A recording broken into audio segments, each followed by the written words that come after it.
बिस्मिल्लाहिर्रहमानिर्रहीम। अस्सलाम वालेकुम नाज़रीन, इस वक्त सियासी इस्तेहकाम पाकिस्तान के लिए सबसे ज़रूरी चीज़ है। सीनियर नून लीगी रहनुमा राना सना ने मुल्क में ग्रैंड डायलॉग और नई शुरुआत की बात की तजवीज़ दी है। राना सना ये कहते हैं कि इस्टेब्लिशमेंट, अदलिया, मीडिया और सियासतदान सब बैठे, जो हो चुका उस पर कौम से सच बोलें और माफ़ी मांग लें। इसके अलावा इसका कोई हल नहीं, वरना इस मुल्क का नुकसान हो जाएगा।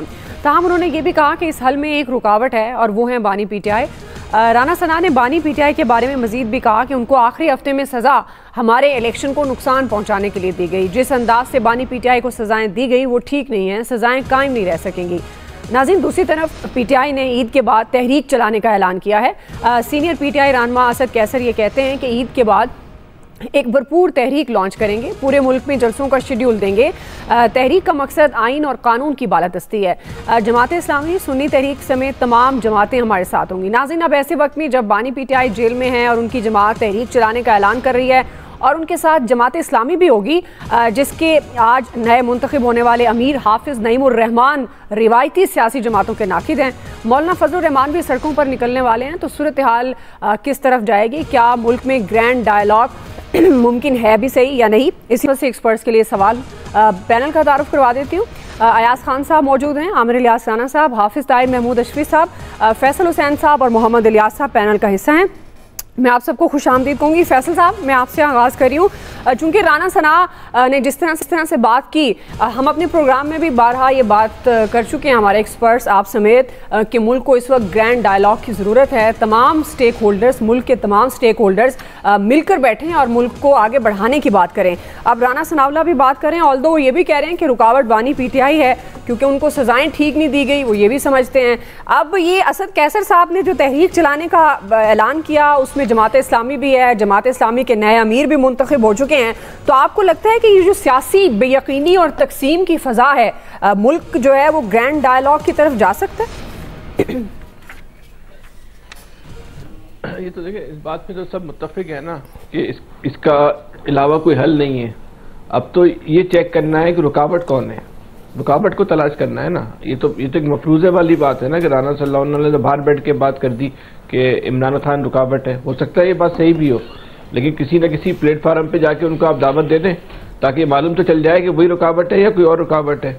ये बात तो एक मफरूज़े की बुनियाद पर ही हम और आप कर रहे हैं ना। अगर इमरान खान रुकावट है तो बहुत ज़्यादती के मुर्तकिब हो रहे हैं पाकिस्तान के साथ।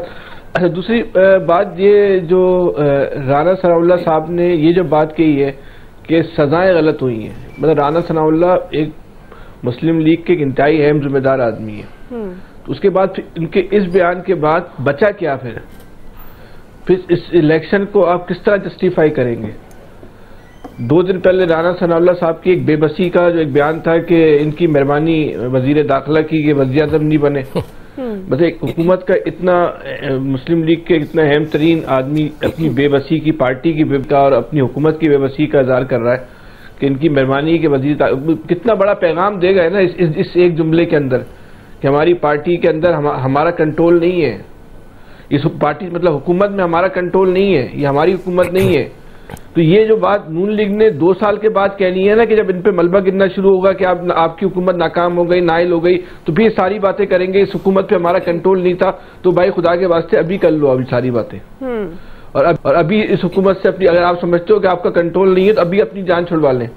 अगर आप समझते हैं कि हुकूमत चंद अफराद ने प्रोटोकॉल लेने के लिए, तो अभी अपनी सियासत को आप बचा लें। आपको 18 महीने की सियासत ने बहुत नुकसान पहुंचाया है। अब मजीद नुकसान, आपकी सियासत उसका मुताबिल नहीं हो सकती। आपकी सियासत हमेशा के लिए जो है ना वो टाई हो जाएगी बिल्कुल, अगर आप में अभी भी जज्बाती बातों से बाहर निकले। बहुत सारे लोग जो थे ना, जब सजाएं हो रही थी तो उसके हक में ढूंढ के दलीलें लेके आ रहे थे। आज वही पार्टी कहती है कि मुस्लिम लीग कह रही है ना कि वो सजाई गलत हुई, तो फिर तो खत्म ही हो गया कुछ। आज इस बयान के बाद तो अब कुछ नहीं बचा कि इसके आपने इमरान खान को गलत नाहिल करार दिया था। फिर जो तहरीक इंसाफ के साथ हुआ, इलेक्शन में हुआ, ये तो फिर बहरहाल इसको इस मौजूद पे तो मुस्तकिल बात करते रहेंगे। लेकिन ये जो हाफिज नईम का एक अमीर बनना जो है ना, ये समझ लें कि एक सहरा में किसी ने अजान दे दी जमात इस्लामी के।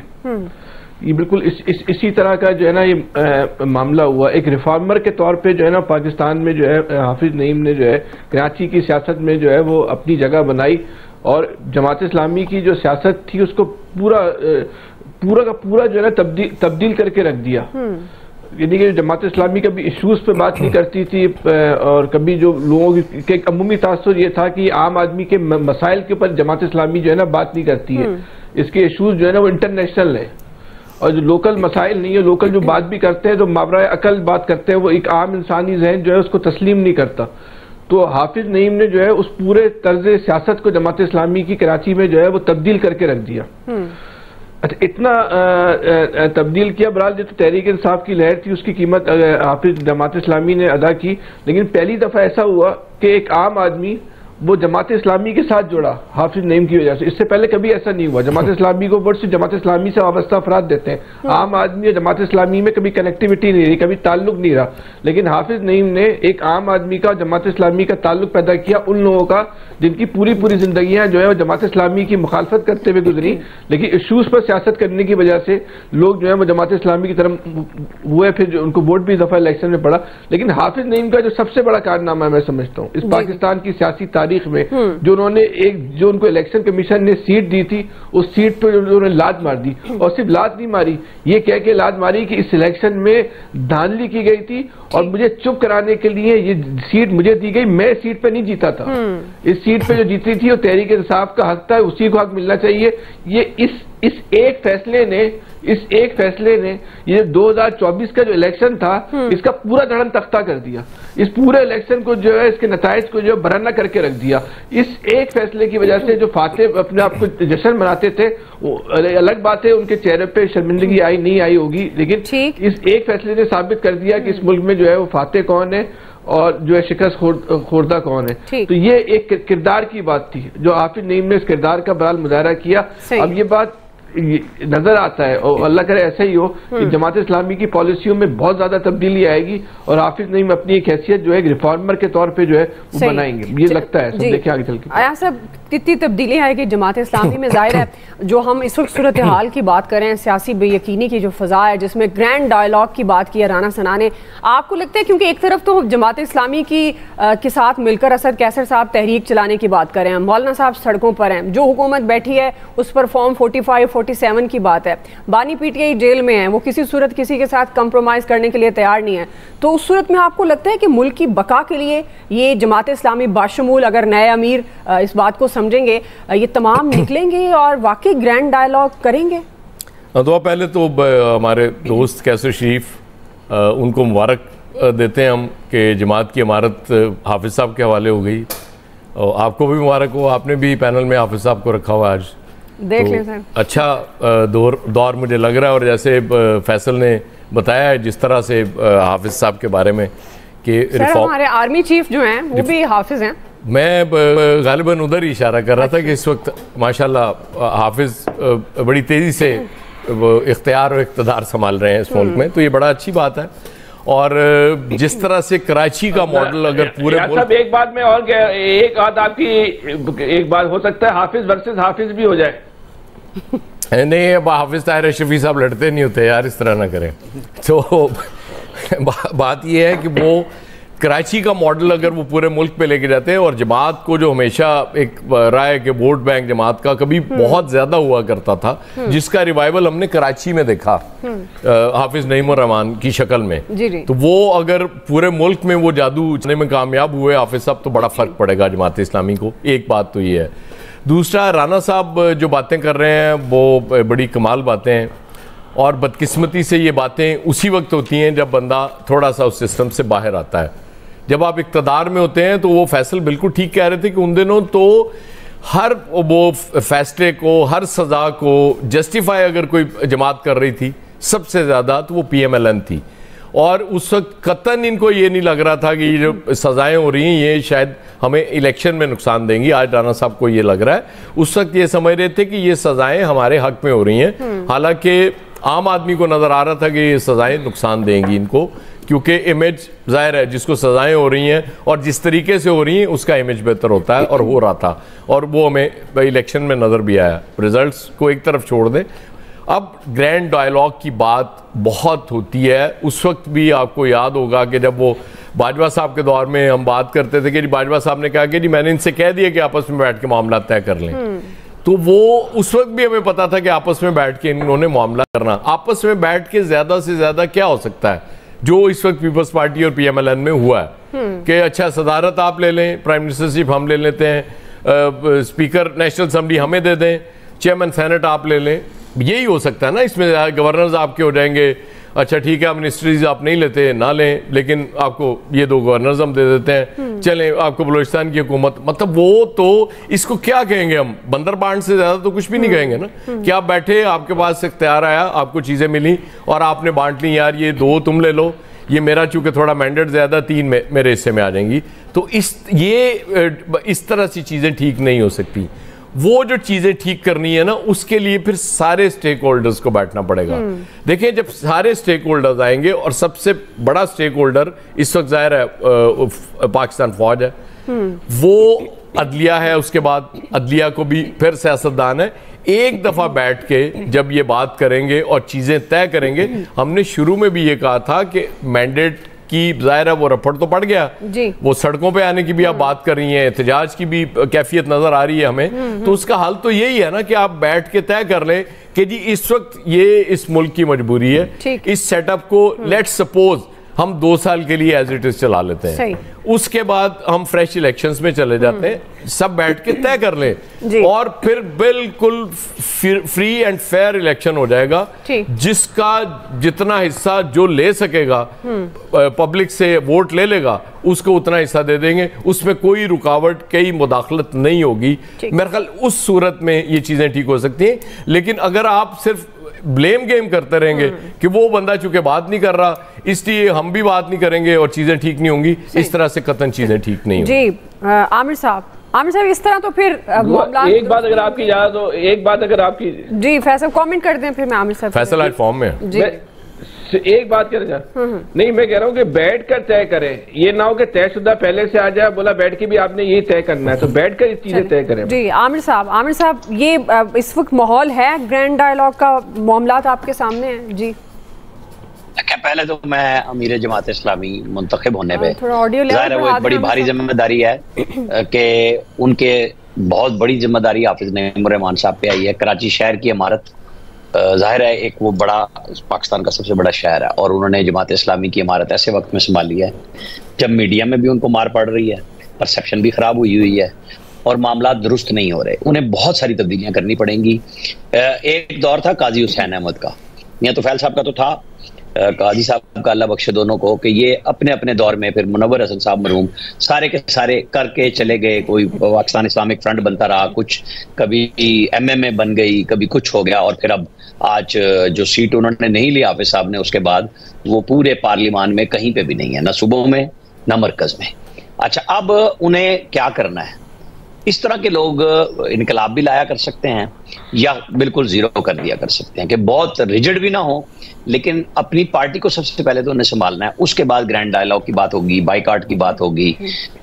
मेरी दुआ होगी कि इस तरह के अच्छे लोग और आगे आएं, हर पार्टी में आए और जिस तरह नईमुर रहमान साहब ने कराची के शहरियों का मसला उठाया है, क्योंकि कराची के शहरियों में तो जान इतनी की है जितनी फैसल साहब आपको हमें यहाँ पे दिखा देते हैं, बाकी कुछ नजर नहीं आ रहा। ये आपको याद होगा मैं कई साल से कह रहा हूँ कि ये घिराव होना चाहिए जहां पे चीफ मिनिस्टर बैठते हैं जो आज 16वें साल में बैठ गए हैं और लोगों के मसले हल नहीं हो रहे, वहां जाना चाहिए लोगों को। अब आप आ जाएं ग्रैंड डायलॉग। देखिए राना सनाउल्लाह साहब की बात अगर एक हफ्ता पहले कहें तो वो कह रहे थे, फिर उन्होंने वजाहत भी की कि मैं सियासी तौर पर कह रहा था कि इमरान खान का वजूद होना नहीं चाहिए।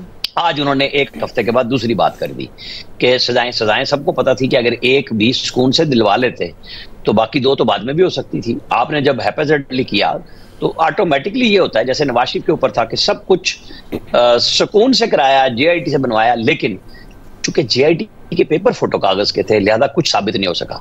अब इमरान खान साहब की अपीलें आ गई हैं, बहुत लकी आदमी है कि उनकी अपीलें हाईकोर्ट फटाफट बारी के बगैर ले दी है। अच्छी बात है, उनको जमानत भी मिलनी चाहिए और जब वो बरी होते हैं तो वो बरी भी हो जाएंगे। लेकिन ये जो खुशफहमी है ना डायलॉग की, ये नहीं होने की। इस तरीके से जो असद कैसर साहब गुफ्तगू कर रहे हैं वो गुस्सा उतार रहे हैं अली अमीन गंडापुर पे कि छोड़ दो और गुफ्तगू ना करो, वहां पे भी एक लड़ाई अंदर। आज शेर अब्दुल मरवत और साइड पे हुए ना उमैर नियाजी मुलाकातों में, उनके ऊपर बहुत सारे आए इल्जाम, वो अपनी वजाहतें कर रहे हैं कि मुझे तो खान ने कहा था। बिल्कुल ठीक बात है, लेकिन जब पार्टियां बड़ी होती हैं तो झगड़े भी बड़े होते हैं। इसी तरह PMLN के अंदर भी ये मसाइल मौजूद हैं कि जो हार नहीं होने का, आप ये अगर घुटने टिकाना चाहते हैं अपोजिशन वाले, आप देख लीजिएगा कि ये कितने कर लेंगे, कितने एहतजाज करेंगे।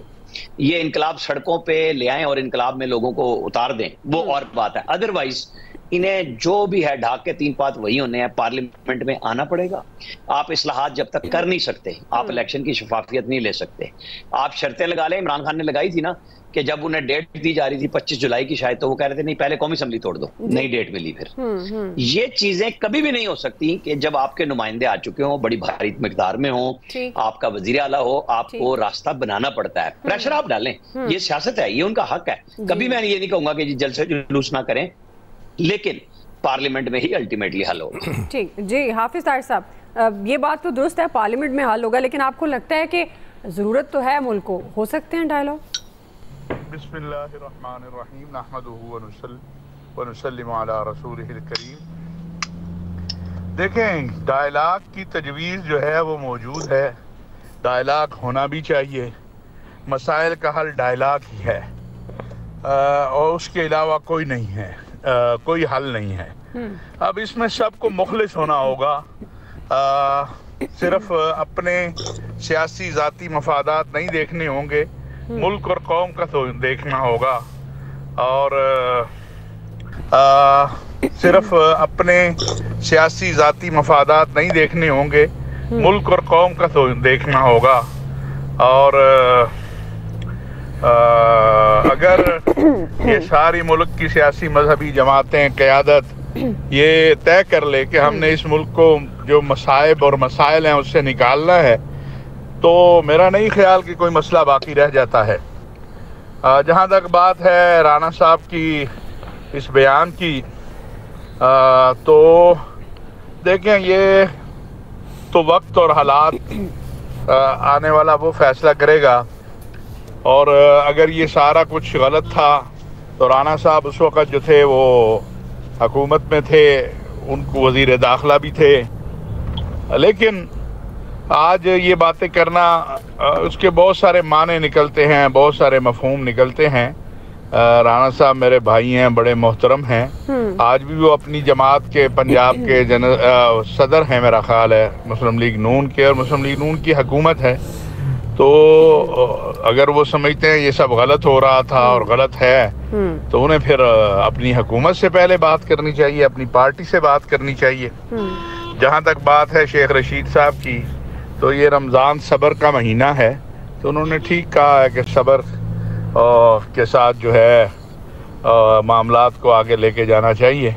तो मेरा ख्याल है अब तो शेख साहब वैसे भी सब्र कर रहे हैं, बिल्कुल, क्योंकि इलेक्शन में वो कहते हैं सब्र है गए हैं और उसके अलावा अब कोई रास्ता नहीं है जी। इस सियासी बेयकीनी को ख़त्म करने के लिए डायलॉग, बातचीत आखिरी हल है, इसके अलावा कोई हल नहीं। ठीक है, आप समझते हैं कि डायलॉग जो है वो आखिरी हल है, इसके अलावा नहीं। इलियास साहब, आपको लगता है कि हो सकेंगे? क्योंकि अभी तो पहली बात ही यही है ना, क्या मुमकिन भी है ऐसा होना? ख्वाहिश तो बहुत सारे लोगों ने पहले भी की और अब भी की। इलियास साहब, इस वक्त जो हुकूमत है मुस्लिम लीग नून और उनके इत्तेहादी जमातों की है, तो इन्हें तमाम जमातों को मिलाना चाहिए। अगर वो समझते हैं, उनकी जमात के ही एक सीनियर रहनुमा कह रहे हैं कि जी होना चाहिए, राना साहब बिल्कुल ठीक कह रहे हैं। राना साहब को पता है कि सिस्टम चलाने के लिए, इसको आगे बढ़ाने के लिए ये ज़रूरी है कि डायलॉग हो और बैठें और बात के एक एजेंडा तय करें अपना, मुल्क को किस तरह चलाना है। और वो जो पुरानी बातें हैं उसको भूलना पड़ेगा। अगर नहीं पुरानी बातें तो इल्ज़ाम तराशी, एक दूसरे को खींचा तानी उसी तरह रहेगी। और बिल्कुल ये सबसे बड़ी पार्टी का जो लीडर है उसके साथ भी जाके बात करें, उसको भी साथ लेके चलें कि मुल्क को चलाने के लिए आपकी शिरकत ज़रूरी है। आवाम को आपने लेके चलना है, अपने कारकुन को। तो उसके लिए ये पहले है कि आपने सब कुछ छोड़ना होगा, अपनी अना छोड़नी होगी। आपस में एक दूसरे के इल्ज़ाम तराशी और एक दूसरे से बदला लेने के लिए जिस तरह केसेस बनाए गए, देखें राना साहब भी यही कह रहे हैं कि केसेस जो मियां नवाज शरीफ पर भी बनाए गए और यहाँ भी उजलत में बनाए गए जो केसेस हैं, उनका कोई नज़र नहीं आ रहा। कितनी देर अंदर रखेंगे उनको? कितनी बाहर तो आना है, बाहर आके फिर एक वही शुरू हो जाएगी, जंग शुरू हो जाएगी जी, वही धरने और वही रैलियां, ये जो कि अभी इलेक्शन हुए हैं तो अभी उससे शुरू होना शुरू हो गई हैं।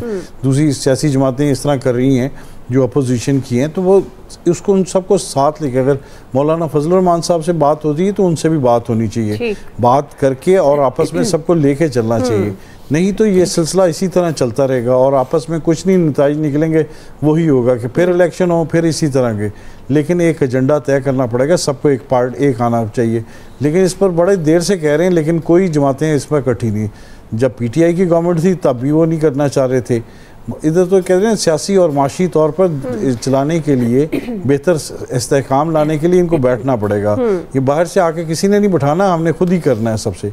इसलिए मुस्लिम लीग नून की गवर्नमेंट को, प्राइम मिनिस्टर को चाहिए सबको बिठाएं आपस में और एक न्यूट्रल जगह पर बैठ के और उधर बैठ के बातचीत करें और उस बात से ही तमाम मसले का हल नज़र आ रहा है। वरना ये देखिएगा 3-4 महीने तक देखें कि कितने ज्यादा। न्यूट्रल जगह भी बता दें। न्यूट्रल जगह आपके पास इस्लामाबाद में है, बता देना, हमें भी पता चल जाए जी, आपको पता चल जाएगा। पिंडी पट्टियां करा लेंगे सब कोई। तो वो लाहौर में अगर बना दे तो लाहौर में भी ले आते। लेकिन ये सियासी जरगा होना बड़ा ज़रूरी है, वक्त की ज़रूरत है और इसको करना पड़ेगा। अगर नहीं करेंगे तो यही होगा, आपस में फिर जिसकी गवर्नमेंट आएगी वो फिर एक दूसरे बदला लेने के लिए करेंगे। वसाइल भी जाए और मुल्क उधर ही खड़ा है। आप देख लें कि मुल्क नहीं चल रहा सही तरह, अब इलेक्शन भी हो गए, सिस्टम वही का वही खड़ा है और अपोजिशन इस वक्त नहीं चलने देगी इसी तरह। तो नुकसान किसका हो रहा है? आवाम का हो रहा है। तो आवाम को भी एतमाद में लेना पड़ेगा इनको, ताकि जो भी मसले का करें, हल करें। क्योंकि वो सही कह रहे हैं, राना साहब से यही कह रहे हैं, सही कह रहे हैं कि माफ़ी मांगे सब आवाम से, क्योंकि आवाम का सबसे ज़्यादा नुकसान हुआ है पॉलिटिकली भी और माशी तौर पर भी। उनका मुश्किल हो गया, रमज़ान उन्होंने जिस तरह गुजारे हैं। एक सवाल अब ये देखें, इसके लिखे देखें, हाफिज नईमुर रहमान साहब ने एक किया था, तो देखें आवाम को साथ लेके चले तो आवाम ने उनका साथ दिया। अब आवाम देख रही है कि सही क़यादत कौन सी है, तो जाहिर है उनके लिए बड़ा वैक्यूम है, वो बिल्कुल कर सकते हैं। बिल्कुल आपने बात दुरुस्त की, आवाम का तो जीना मुहाल है जी। और दुआ उस दिन ये ग्रैंड डायलॉग और इस मुल्क के हालात ठीक करने की बात कर रहे हैं, जब आज बरसी है पाकिस्तान के पहले इलेक्टेड प्राइम मिनिस्टर की, जिसके बारे में आज की सुप्रीम कोर्ट ने यह राय दी है कि इंसाफ के तकाजे पूरे नहीं हुए थे उनको सजा देने में। अगर इसके बावजूद हमारी हठधर्मी वही है तो फिर अल्लाह मालिक है। जी फैसल साहब क्विकली पूछिए सवाल। मैं ये बहुत ही एहतराम के साथ आमिर इलियास राना साहब से पूछना चाह रहा था, एहतराम के साथ, जैसे राना सलामुल्लाह ने कहा कि सब माफी मांगे, तो सबने माफी मांगी तो हमारे आमिर इलियास राना भी माफी मांगेंगे अपने बात कई बात। अच्छा जी, इसका जवाब यह है कि डिस इंफॉर्मेशन ये दौर है। और आपको पता है कि कल हमने खबर दी इसी प्रोग्राम के बीच में कि 4 छुट्टियां हो गई हैं। जी जी। आपको पता है उससे पहले 3 नोटिफिकेशन आ गए थे कि छुट्टी 9 तारीख से हैं और तीनों की तरदीद हुई। और हमने बगैर नोटिफिकेशन के खबर दी थी कि 10 से छुट्टियां शुरू हो रही हैं, जो आज नोटिफिकेशन पे खत्म हुई। हमारा काम है इंफॉर्मेशन देना और पूरी कोशिश करना कि तहकीक करके दुरुस्त खबर देना। बाकी इस तरह की याबियां चलती रहती हैं। चलिए ब्रेक ले रहे हैं, ब्रेक के बाद वापस आएंगे। दूसरा बड़ा सवाल, कराची में जराइम की शरह में इजाफा। हम सवाल ये रखेंगे कि जराइम आउट ऑफ कंट्रोल, इसका जिम्मेदार कौन है? राय लेते हैं ब्रेक के बाद। हमारे हुक्मरान, हमारे गवर्नर, हमारे वजीर, हमारे लॉ एनफोर्समेंट एजेंसीज तो ये बताती हैं कि डाकुओं के सामने मुजाहिमत ना करो। ये कहना कितना आसान है, लेकिन बजाय इसके कि वो अपनी जिम्मेदारी अदा करें, वो हमें नसीहतें कर रहे होते हैं। क्या थानों की मर्जी के बगैर ये क्या ड्रग के अड्डे चल सकते हैं या स्ट्रीट क्रिमिनल पनप सकते हैं जहां किराए पर असला मिल रहा हो? एक जनाजा यहाँ पर है, कितने जनाजे हैं जो हम बचा सकते हैं अपनी आवाज उठाने से, वो हम उठाएंगे इंशाअल्लाह। नाज़रीन, कराची में अमन अमान का मसला तवील अरसे से शहरियों के लिए वबाल जान बना है। गुज़श्ता 3 माह में डकैतियों के दौरान 48 से ज़ायद अमवात हुई। अगर पिछले साल की बात करें तो मीडिया रिपोर्ट्स के मुताबिक कराची में जराइम की 90,000 से ज़ायद वारदातें रिपोर्ट हुई थी, जिसमें मुख्तलिफ वाक़यात में 100 से ज़ायद अफराद जान से गए थे। 28,000 से ज़ायद शहरियों के मोबाइल और 59,000 से ज़ायद की मोटरसाइकिलें छीनी गई, जबकि 2,000 से ज़ायद कारें चोरी हुई या छीनी गई कह सकते हैं। कराची में अमन अमान की सूरत हाल पर MQM भी नाज़रीन जमातें तनकीद करती रही। आज अमीर जमात इस्लामी पाकिस्तान हाफिज नईम उर रहमान जी भी कह रहे थे कि पुलिस नफरी का बड़ा हिस्सा खुद पुलिस अफसरान की हिफाजत पर लगा हुआ है। पुलिस की तकरीबन आधी नफरी VIPs मूवमेंट पर चलती है। थाने की मर्जी के बगैर जराइम नहीं पनप सकते, लूट मार का नेटवर्क चलता है। क्या जमात इस्लामी का ये इल्ज़ाम दुरुस्त है? और कराची में अमान के मसले का जो मुस्तकिल हल है वो है क्या? फैसल साहब, आपसे आगाज़ करूँगी। ये हम भी बड़ा अरसा हो गया यही खबरें देखते आ रहे हैं, कराची में जराइम की रोकथाम नामुमकिन नज़र आता है। और अब जिस रेशो से एक साल के दौरान जिस कदर बात हुई और जिसका मैंने अपने इंट्रो में भी जिक्र किया, आपके ख्याल में ये सिंध हुकूमत की नाअहली है, इंतज़ामिया की अदम दिलचस्पी है? जिम्मेदार कौन है? क्यों रोकथाम ना करने की वजह से, रोकथाम करने के लिए इदारे, इंतजामिया, हुकूमत बेबस क्यों नजर आती है? एहसास खत्म हो गया है, इस बात का एहसास खत्म हो गया है कि ये भी कोई इशू है। मीडिया हाईलाइट करता है तो पीपल्स पार्टी ये शोर मचा रही है कि लाहौर के अंदर जो है इससे ज़्यादा क्राइम हो रहा है और लाहौर का डेटा गलत बताते मीडिया वाले, और लाहौर के क्राइम को उजागर नहीं करते, और कराची के क्राइम को जो है वो लाहौर से ज्यादा दिखाने की जबरदस्ती मीडिया कोशिश करता है। ये पीपल्स पार्टी का मौका नहीं। चले आप बताएं, पीपल्स पार्टी का दूसरा मौका फैसल साहब, आपकी माशाल्लाह वर्किंग है, आप ग्राउंड पर काम करते हैं, ब्यूरो चीफ भी हैं, टीम है आपके पास। क्या ये पीपल्स पार्टी दुरुस्त कह रही है कि लाहौर में ज्यादा है और जिक्र नहीं करता मीडिया? मैं ये आपको बता रहा हूँ ना कि ये एहसास का इशू है कि एहसास खत्म हो गया। उनका वजीर दाखिला का जो बयान है, जिस पे इतना अभी 2 दिन पहले शोर भी लोगों ने एहतजाज भी किया कि मीडिया जबरदस्ती की चीजें जो है वो बड़ा चढ़ा के बयान कर रहा है। यहाँ शहर की सड़कें जो है वो नौजवानों के खून से रंगीन हो रही हैं और वजीर दाखिला साहब फरमाते हैं कि मीडिया जो है वो जबरदस्ती को है बड़ा चढ़ा के जो है वो बयान कर रहा है। इस शहर का इशू क्या है, इस शहर के मसाइल क्या है, इस मसाइल पे ना कोई बात करने को तैयार है, ना कुछ समझने को तैयार है। जब आप जबरी बुनियादों पे जो सियासी फैसले करेंगे तो उसकी भी एक कीमत होती है, वो कीमत भी ये शहर जो है वो अदा कर रहा है। इस वक्त कराची में एक तारीख का अमन अमान के अतबार से बदतरीन सूरत हाल है, जिसमें हर इंसान जो है वो खौफजदा होके जो है वो अपने घर में बैठा हुआ है। बच्चा बाहर होता है तो माँ बाप परेशान है, बाप बाहर है तो परेशान है। आज इस शहर में जो है वो ऑपरेशन की बात क्यों नहीं होती? आज जब जेन्युइन ऑपरेशन करना है जराइम पेशा अफराद के खिलाफ, तो उस वक्त ऑपरेशन की शहर के अंदर बात क्यों नहीं की जाती है? क्योंकि आज जो है वो सियासी इंजीनियरिंग नहीं करनी, आज कोई सियासी टेम्परिंग नहीं करनी, तो ऑपरेशन की भी ज़रूरत नहीं है। क्योंकि माजी में जो अमन अमान के नाम पे ऑपरेशन होते थे, वो तो बुनियादी तौर पे जो है वो सियासी इंजीनियरिंग हो रही होती थी, जिसको हम अमन अमान के नाम पे ऑपरेशन कह रहे होते थे। अगर वो आज ऑपरेशन कामयाब हो गए तो आज क्यों कराची जो है दुनिया में अमन अमान के एतबार से बदतरीन शहर हो गया? अगर वो ऑपरेशन कामयाब हो गया तो शहर में जो है लूट मार का बदतरीन बाजार क्यों गर्म है? आज इस शहर में ऑपरेशन की जो है वो बात क्यों नहीं की जाती? सब खामोश है, कोई जो है वो बात नहीं करता। इस पर कराची जिस तरह शिकारी कुत्तों के आगे खरगोश को डाल दिया जाता है, इस तरह जो है वो कराची के शहरियों को जो है वो जराइम पेशा लुटेरों के आगे डाल दिया गया है। और इन पर कोई जो है वो देखने वाला नहीं है कि किस बेदर्दी से, किस सफाकी सी, किस बेरहमी के साथ जो है इस शहर के लोगों का जो है वो कत्लेआम हो रहा है। आप 28,000 वारदातें कह रही हैं, तो वो है जिनकी FIR कट गई है, जिनकी एंट्री हो गई। इससे कई गुना ज्यादा वारदातें तो हैं जो लोग करवाते नहीं है, जिसकी लोग FIR जो है वो दर्ज नहीं करवाते। FIR दर्ज करवाने के बाद यकीन करें जिसका मोबाइल छिन जाता है ना, वो ज्यादा शिद्दत के साथ जो है ना रो रहा होता है, क्या मुसीबत आ गई, मैं क्यों FIR कटवा दी। वो उसको कोर्ट बुलाया जाता है। आपने जराइम पेशा आदमी तो लाखों का वकील था जी। हाँ, मैंने करवाई। आप सुने, अगर मैंने FIR दर्ज करवाई तो वो शनाख्त के नाम पे वहां बुलवाया जाएगा आपको, और फिर आपको भी वकील करना है, और उस वकील करने के आपने हजारों लाखों रुपए फीस पे करनी है, और फिर उन जराइम पेशा आदमी के सामने जाके उसको शनाख्त करना है कि ये जराइम पेशा था, और वो नहीं है तो फिर ये आपने तसलसल के साथ जो करना है। कौन करेगा इस शहर के अंदर? उस खुदा का खौफ करे यार। इस मुल्क पे निजाम है, इस मुल्क के अंदर, यानी कि जो आदमी लूटा जाता है उसको उसके बाद जिस अजियत के साथ गुजरना पड़ता है, वो लूटे जाने वाली अजियत ज्यादा खतरनाक है। जी अयाज साहब, ये तो मामला उससे भी ज्यादा संगीन है जिस तरह फैसल साहब बता रहे हैं। अब इस संगीनी को देखते हुए पाकिस्तान पीपल्स पार्टी की बातें देखी जाएं, बड़ी आइडियल बातें करते हैं वो, उनके दिल में दर्द भी है, वो समझते हैं वो आइन और कानून की बालादस्ती भी कायम रखते हैं, दहाइयों से वो वहाँ पर हुक्मरान है। कौन जिम्मेदार, किसको कहें कि वहाँ ये जिम्मेदार है? तो बेसिकली कानून नाफिज करने वाले इदारों ने सरेंडर कर दिया हुआ है जराइम पेशा अफराद के सामने। अच्छा, मामला सिर्फ इंतज़ामी नहीं है, सियासी भी मामला है।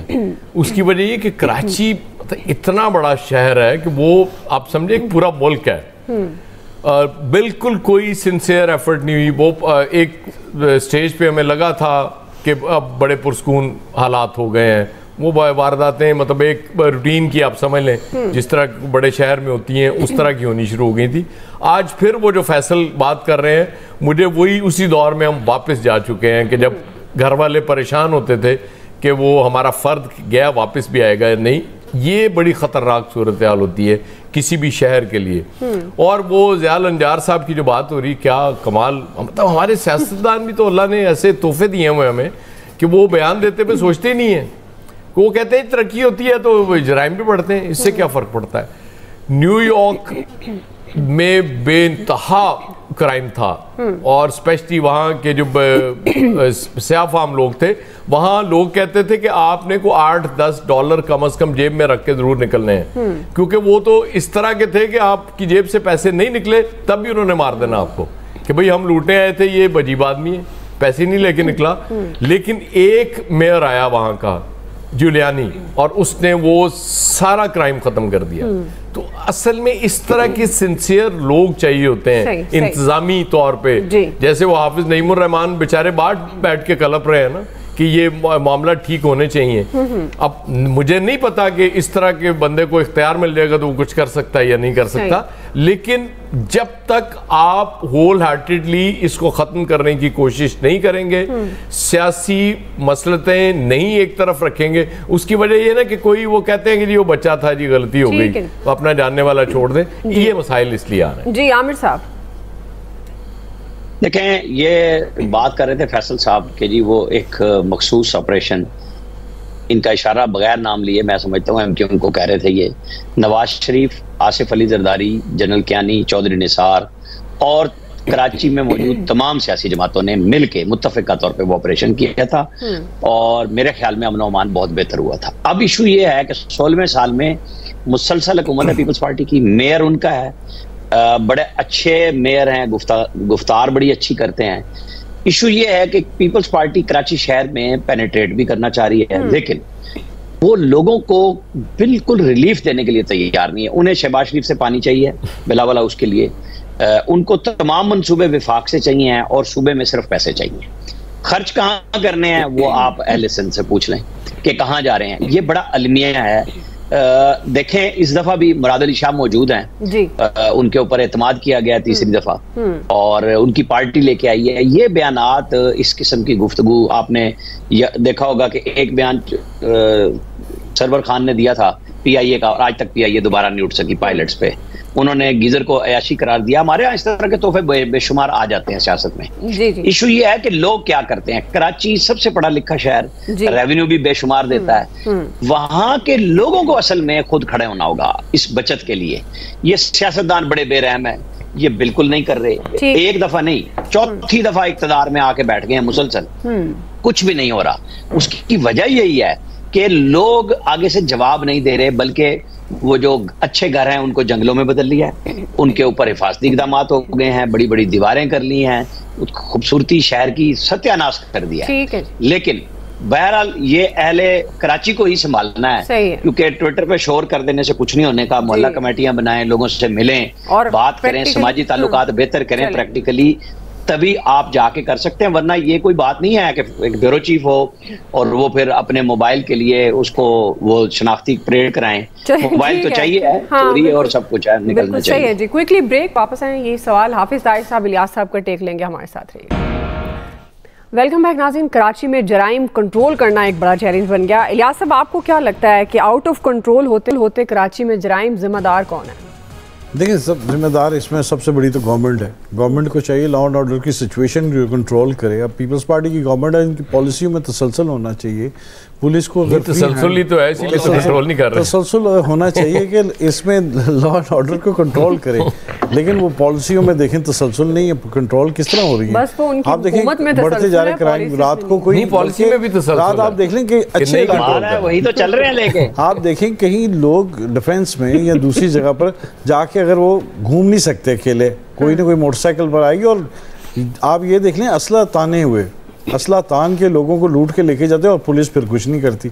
यहाँ तो फिर पकड़े गैंग, पकड़े इनको गैंग हिस्सा लेती है। तो ये हाँ, वो जाहिर है इसमें जाहिर है पुलिस के इलाका, थाना पुलिस का इसमें बिल्कुल कंट्रोल होता है कि किस इलाके में कितने नाके लगाने हैं, क्या करने हैं। और रमज़ान है, रमज़ान में तो ख़ास तौर पर लगाना चाहिए, जब सैलरीज होती हैं सैलरीज से पहले लगाना चाहिए नाका, ताकि लोगों को उनकी तनख्वाहें लेके जाते हैं, चीज़ें लेके जाना, तो वो वही जाहिर है इसमें लूट मार हो रही है। तो उसको कंट्रोल करना किसकी, गवर्नमेंट की जिम्मेदारी, गवर्नमेंट पुलिस को करे। अगर नहीं कोई परफॉर्म कर सकता पुलिस वाला तो उसको फिर चेंज करें, उसके खिलाफ कार्रवाई करें, ताकि लोगों को रिलीफ इसी सूरत में मिलेगा। वरना तो देखिए कंट्रोल तो है ही नहीं उधर, वही पॉलिसियों में उनके जो है वो नाकस पॉलिसी होने की वजह से तो वो सारे देखिए सूरत ये है कि बैरियर नहीं लगाने दे रहे। देखिए इतनी खतरनाक बात है। पुलिस, देखिए पुलिस पे सारा ये डिपेंड करता है। पुलिसिंग करने का क्या मकसद है कि पुलिसिंग इसलिए करे कि लोगों को मतलब फैसल साहब फिर सभी एक हैं एक्चुअली। ये तो वो कहते हैं कि ये कानून नाफिज करने वाले शहर के शहरी बोल रहे हैं हम अपने पैसों से बैरियर लगाएंगे, हम अपने इलाकों में अपनी हिफाजत का इंतजाम करेंगे। अब तो वो भी नहीं करने दे रहे। अब तो देखें गवर्नमेंट क्या देखें, जुल्म की इंतहा देखें। गवर्नमेंट इस बात को तस्लीम करने से नहीं इनकार कब तक रखेगी, कब तक? ठीक है, हाफिज साहब का भी ले लेते हैं कमेंट जी, क्विकली हाफिज साहब। कराची भी जी और दीगर जगहों पर भी जो सूरत हाल है, बेरोजगारी भी है और फिर पुलिस शहर बढ़ गए हैं, पुलिस की तादाद कम है, कानून नाफिज करने वाले इदारों की तादाद कम है। और जब बेरोज़गारी है, नौजवान तालीम याफ्ता भी एक ही डगर पर हैं, गैर तालीम याफ्ता भी एक ही डगर पर हैं, मसाइब और मसाइल बहुत ज़्यादा हैं, उनका हल नज़र नहीं आता। लेकिन बहरहाल एक दूसरे पे मैं समझता हूँ अब ये वक्त गुजर चुका है कि हम एक दूसरे के ऊपर उंगलियां उठाते फिरें।